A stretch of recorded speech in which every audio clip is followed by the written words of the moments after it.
వాసిరెడ్డి పద్మ గారిని ఆ రోజుల్లో మహిళా కమిషన్ చైర్పర్సన్గా ఉంది. ఆ టైంలో జగన్మోహన్ రెడ్డి గారు అపాయింట్ చేశాడు.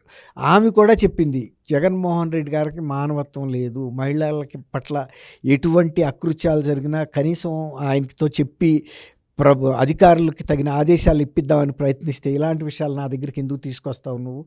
ఏమన్నా నాకు ఉపయోగపడే అంశమా, నాకేమన్నా లాభం వచ్చే అంశమా అని కూడా ఆమెని తీవ్రంగా మందలిచ్చేవాడని కూడా చెప్పింది.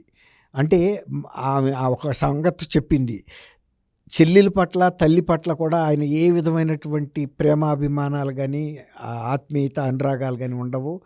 ఆయన మహిళలకంటే అసలు పట్టించుకోడు.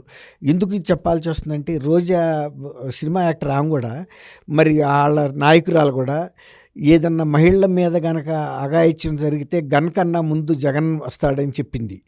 అదే జగన్ను అనేక రకాలైనటువంటి మహిళల మీద దాష్టికాలు, దౌర్జన్యాలు, రేపులు, హత్యలు జరిగితే కనీసం ఒక ఖండన లేదు. పోలీసు అధికారుల్ని గట్టి చర్య తీసుకోమని ఆదేశం కూడా చేయటానికి కూడా ఆయన మనస్కరించలా.